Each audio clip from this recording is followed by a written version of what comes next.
I'm Bethany, and I'm the CEO and co-founder of CreativeMornings. I'm Sadhbh. I'm the product designer, kit designer.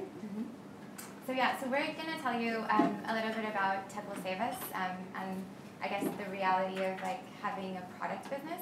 But we're going to go into depth around actually developing products and the reality of bringing products to market, because that's basically what we've just done again. So we'll just go into detail on that, and then I guess we'll open it up for some questions, because I'm sure there'll be lots of questions. I'm pretty sure we won't be able to cover all of it, but we'll cover a high level enough component of it. So for those of you that kind of don't know what Tech Will Save Us is, we started it about three years ago. And basically, we started it because of a need that we saw in the world. So my background is in design and branding and innovation, and my co-founder's background is in something called physical computing. And both of us were teaching in kind of different ways, and we were just really aware that education just doesn't move fast enough to keep up with the pace of tech. And I'm actually not sure it ever will. And maybe, hopefully, but it doesn't really look like it is. And we also really saw this kind of interesting relationship that we have to tech, which is we actually don't really have a relationship with it at all, because we don't really understand it. We're like highly sophisticated users of it and kind of pretty crap producers of it, because it doesn't invite us to do that. They're these kind of closed systems that are not designed for us to hack them, modify them, make them ours in any fundamental way.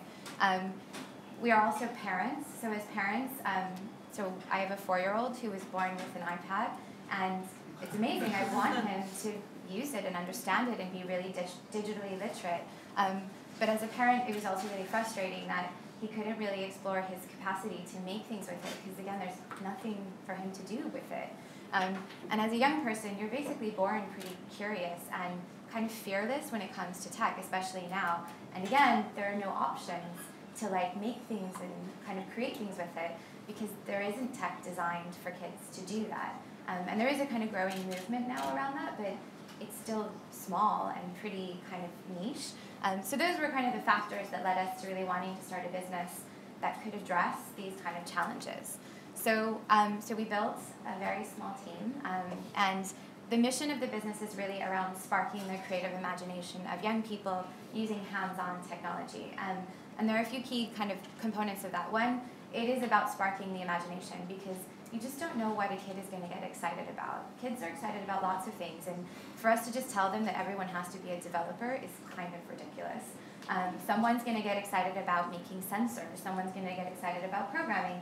Someone's going to get excited about like product management, even though they don't really know what that is. But exposing kids to the capacity of what they can do with technology is the point of what we want to do.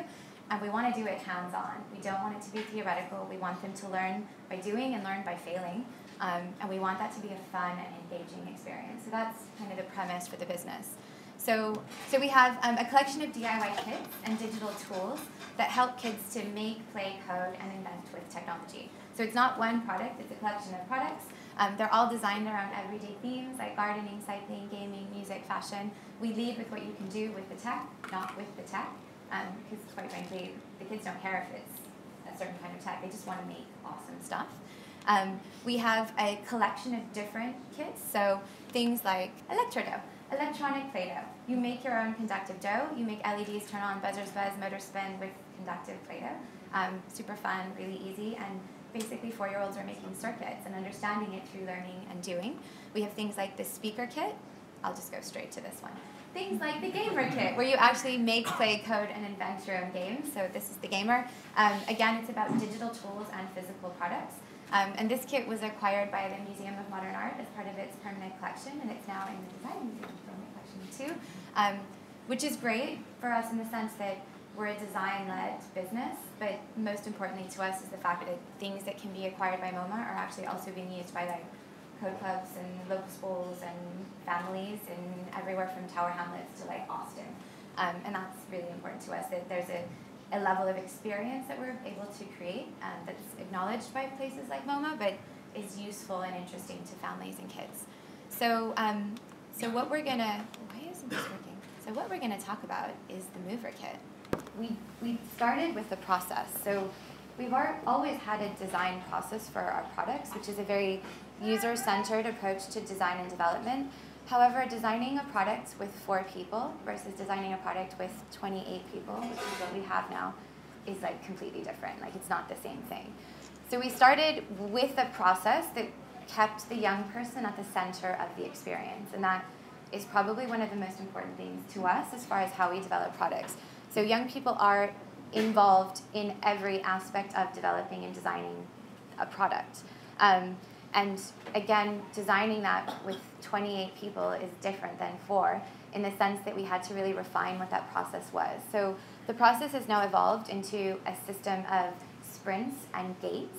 And gates are basically moments where we as an entire team can check in and decide whether the product moves to the next stage of product development. It's a very kind of typical process in some bigger organizations that we've appropriated into our own system.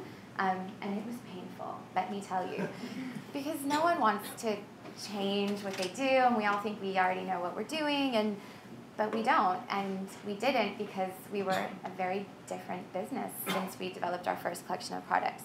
So we implemented a process, trusted it enough to kind of go through it, and basically I'm going to talk about the product, and then Sadhbh is going to talk more about the process to get to the product. So the new product is an active play wearable that kids make and code themselves. So it basically is exactly what it sounds like. It's a wearable that is designed around activity and movement. This is a prototype that might work and might not work. It will work in a second. So basically, like all of our products, you make the tech yourself. That's super important to us. So it actually comes with all different parts to it. So it comes with a circuit board. You pop the circuit board out of the circuit board kind of material, kind of like a model airplane. You're going to assemble it, which we really love that kind of experience. It's really familiar. You take those actual pieces and you actually build and create your own wearable device, so a kind of mobile portable device. Once you put it together, it works straight out of the box. So you plug in the battery, you can see all the tech, which is really important. And the tech that is in the product is actually really specific. So motion sensor, essentially an accelerometer, a compass, which is basically a magnetometer, and 8 rainbow LEDs. And the whole kind of premise of the product is you make it, you move it, and then you invent with it. And it really is about movement and young people understanding how their movement and interaction can unleash responses, inputs and outputs. That's what it's about. And we did, Sadhbh will go through a lot of testing, but throw some LEDs in that experience and you got a winner. So basically, right out of the box, the mover lights up, which is oh my God, it's this we call it the LED moment. It's like the gateway. Once the LED turns on, you're stuck. You're okay, what can I do with it now? Which is a really exciting experience for kids. Right out of the box, it's, there's 2 modes that you can use. So one is bike light mode. So front light, back light. Immediately you just start to see, oh, there's a piece of tech inside of there that when I change it, there's an output that changes, and also very useful. Then you have rainbow mode, which rainbow mode is the best. So rainbow is literally what it sounds like. You unleash basically different colors by moving it. I've done this so many times now. I'm sweating in interviews. So you basically start to move it. You jump, you spin, you move, you dance, you moonwalk, you do all different kinds of activities to unleash colors. And the different colors are essentially, they become levels that kids kind of invent themselves, to be honest. Sorry, thanks. This is a really fun one. So this kid wanted to become Iron Man, and he wanted the mover to be the heart. And the faster he ran, the more colors would come, which is pretty fun. Yeah, let's keep going. This one was one of my favorites. So he wanted to do toothbrush trainer. He basically wanted to brush his teeth for 2 minutes, and then he wanted rainbow to come out so he could show his mom that he brushed his teeth for 2 minutes. And I was that's so smart. And it has a digital platform connected to it. So you plug your mover into your computer. It pairs with your computer. Then you can go through different modes that other kids have created, that you have created, that we have created. You can download those modes. You can customize those modes. So every single LED is programmable. You can make different patterns. You can make different speeds. So you can decide, when I run for 2 minutes, I want purple and pink flashes. You can decide, when I scoot super fast, I want rainbow to come out. So it literally just becomes this imaginative, uninterrupted, open-ended play experience, which is actually super fun. So we're going to talk about, you can program the accelerometer and the compass as well. So there's about 1 trillion things you can decide you want it to do based on your own rules, your own games, your own costumes, your own inventions. So Sadhbh is going to... We're going to talk about it in a second. You're gonna all go on Kickstarter before the end of this and get a mover. So Sadhbh's going to talk just a little bit about like the reality of like bringing it to life, because it doesn't start like this. Like this came after quite a long time of development. So Sadhbh's going to talk a little bit about that. You want me to do that for you? Maybe. So, yeah, basically the mover in its current form actually began its life maybe 3 years ago. We did a big chunk of research with Nesta, with Mozilla, with a few other people around digital makers and what that meant. We worked with them in lots of schools, asking people what they made with technology, what they liked with technology, what they wanted to make with technology.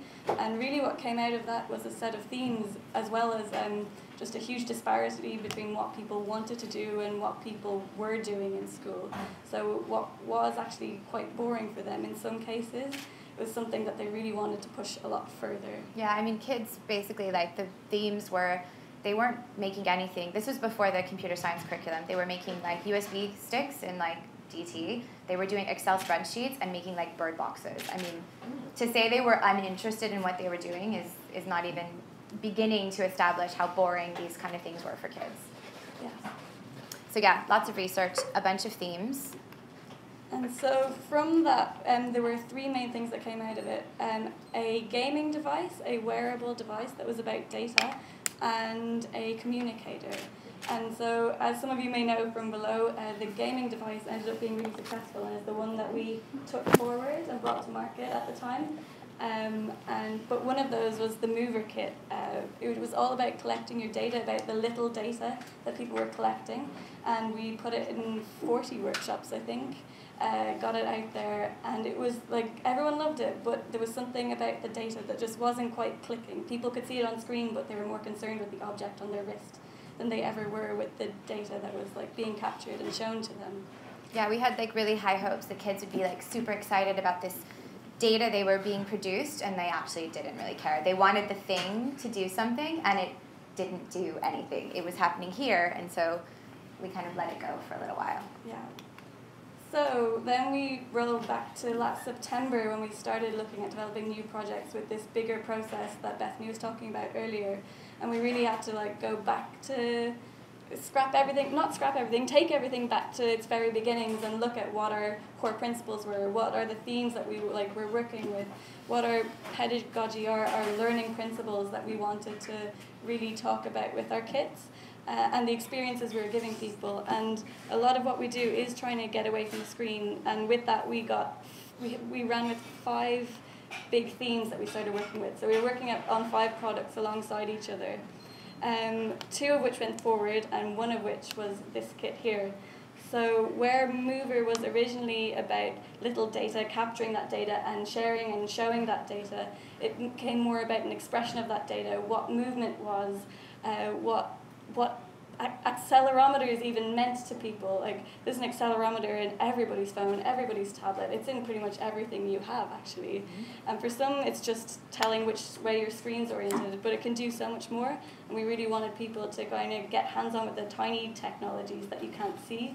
So the accelerometer and magnetometer and this are in one tiny little black box on the circuit board, and there's no way you can really know what that does in the way that you could with some LEDs and some resistors. Yeah, so the next thing we did with the Mover Kit was we made some really rough, but really beautiful prototypes, and did the really, really terrifying, daunting, horrible thing of putting it in front of 300 teenagers straight up, which is, yeah, it was a scary moment for me. So I don't know if this will play, but they got really hands-on with it, which was great. They weren't concerned so much with looking at the screen. We had one setup with a screen that was showing your data, and it was quite fun. It was controlling the audio on a track and speeding it up, but they were actually more concerned with running around, jumping, like trying to figure out what it was what it was that was working. So we didn't even tell them about the accelerometer. We asked them to figure it out and create their own hypotheses for what was happening, which led to some hilarious things with what was actually a compass being asked if it detected gender. Oh, that was people searching around the room, like it's definitely pointing at girls. Yeah. But I think that was also the first time we started to see, kids will create imaginative narratives around what it does. Like they will just invent what they want it to do, and that's actually one of the beauties of being a kid. You just invent stuff, which is lovely. You try to give it meaning if you're not kind of told what it is to begin with. So we took all of what we gathered at Teen Tech, and we were also working in 2 schools with those prototypes, and we brought it back. We refined it, we refined our scope, we rewrote our brief to be more about that expression of data and the lights, obviously, because they work so well. So we made it more robust, we refined the shape, we refined the electronics, which is a long process, and then brought it back out into schools. And as you can see, these girls, we didn't give it a strap to begin with. It was a handheld thing, so people were using it in the most creative ways, tying up their shoes, doing cartwheels, running around. We had a girl, she got it on the slide and she was throwing it down, which doesn't, 3D printing's expensive. It's like a 700-pound prototype. Yeah, but it was great. They had a good time, and I think that's what really made us really understand how special this what was special about this. So when we then went back to refine again, it became about mastery. It became, for us, mastery is people understanding what they're doing and knowing what they're doing. So we don't have a screen here. We're not telling people data. We're not giving it. What we want them to do is really understand it from a very base level, and then give it the meaning to be able to explain it to their friends. So for us, mastery is was really great when you were particularly on the playgrounds, and one kid figures it out, and then they tell the others, and then they work as a team. And sorry, I'm going on a tangent now, but another great thing about that was with this kit, where a lot of other things that we've done is quite grabby. People are always I'm working on my thing because they're working in front of a screen to put it together. With this one, it was quite nice. It was collaborative competition. Rainbow. It was a lot of collaborative competition, which is something that's really nice to see, rather than the nasty competition that can be out there. So once again, we went back, we reiterated. We're on gate 4 by this time, and we're reiterating, but it's time to actually take it into people's homes and have them make it. So that was the next step for us. It doesn't maybe feel like a lot of making in this compared to our other kits, but there is an element of making which lets people touch printed circuit boards, that gets them in contact with those raw materials, which are usually quite hidden from them. So even though it is a small part of the process with this kit, it's a very important part to really get people to understand what it is they're doing, and really just touching those things, I think, alone is quite a nice thing. Yeah, and I think what we've learned over time with our products is that the making element of it creates a sense of ownership. Because you've invested time, as short as it might be, between 15 to an hour, there's a sense of ownership with the object because you've put it together. So you know when it stops working, kind of parts that you can start to tweak with, and that's really important. And we've always had this thesis around when you make something, you feel different about it. Like if you knit a scarf, as hideous as it might be, you just don't throw it away as fast because you feel something towards it. And we don't feel that way about tech. And there is something with kids around that invested emotion that goes into making something that we see time and time again, and it's really powerful. I mean, we've had parents tell us that their daughter slept with their DIY speaker, which is so funny. If my son slept with his iPad, I'd be really upset. There's something different about that, which we think is important. Yeah, so the next stage was then taking it into people's homes, and thankfully it was successful. The making worked out, and they were engaged, they wanted to do things with it. They didn't just put it on their wrist, they were using it in so many different ways. There were blunders as well, of course, things did go wrong, and it took us a while to get it right, particularly with the attachments. So initially it had a wristband, but people were just using it on the wrist. Then we took that away, gave them a slap band so they could slap it onto things, gave them a slap band, in case you don't know what it is. It's the most amazing thing ever. Gave them elastic, gave them everything, and it's actually, for us, more exciting it being away from the wrist and being able to see it as something beyond just a wearable, like a Fitbit that their parents would have. Yeah, and I think one of the things that was interesting in that process was when we only had the slap band, the next step to that was let's put 2 other indicators of something else you can do. Let's not tell them, let's not give them like a manual or like a thing. Let's just put other materials in the box and see if that initiates imaginative stuff. And it did. Yeah. We put an elastic and we put a piece of Velcro. And because there were 3 different things, immediately kids were like, oh, I wonder what this can do. I wonder what that can do. And we didn't have to tell them anything, which was actually really great. So this was, she wanted to do like Edith. Police car mode. Yeah, so Edith had just we went to her house one Sunday, which is kind of awkward too.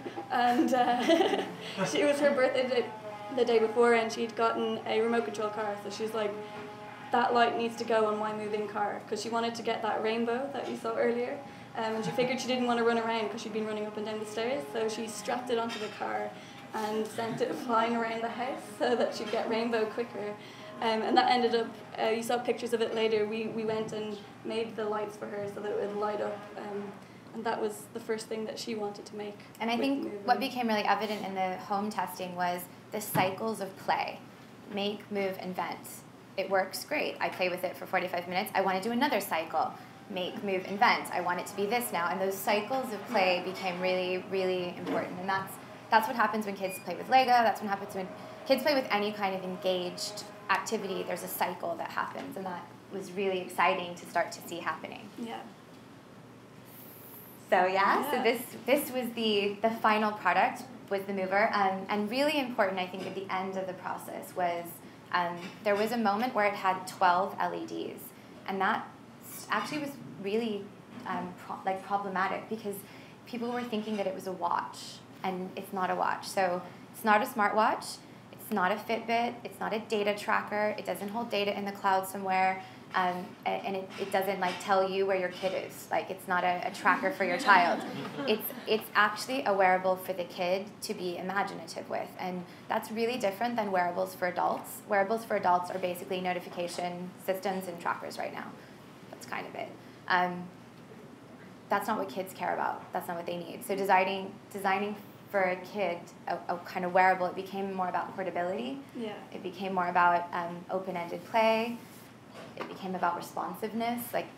Those were the things that it was about, not utility, which is what wearables for adults are generally about. Yeah, and it came back to that idea of mastery as well. We did try putting Bluetooth in it, we tried putting Wi-Fi, but then the whole experience becomes about that frustrating thing of trying to connect it to the Bluetooth, using your parents' phone, finding an iPad it will connect to, and it wasn't about running around playing with it and trying to figure out what the accelerometer could do and what you could do with it.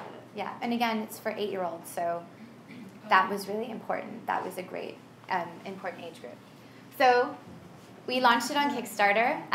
We have over 1,000 backers now. It's probably more now, which is really exciting. A lot of people ask us, why did we launch on Kickstarter? And we have this really iterative approach to designing and developing products, with community, with people.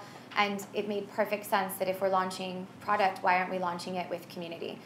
So Kickstarter is this amazing platform to launch with community, to build it with a community of active participants. And we obviously have a community, but launching on a platform gives you an even wider community to work with. It's very validating, obviously, for a business. If we didn't get the funding, then maybe the product is wrong. And so there were really important reasons to us for using a community platform to launch product. It just makes a lot of sense for us as a brand, and it really feels in line with our product development process. So it's going well. We have 26 more days now. So we hope everyone pledges and helps us to grow the Kickstarter. We have a timeline. It will be delivered. I think that's more about, yes, we're at Kickstarter stage, but we're only going into production in June, so there's a whole set of challenges to come. We've been finalizing partners. We've gotten to a certain stage with our research, with our prototypes, with our injection molding, but there's a whole another 6 months of a lot more stuff to come. Yeah, so our head of production just came back from China on Sunday.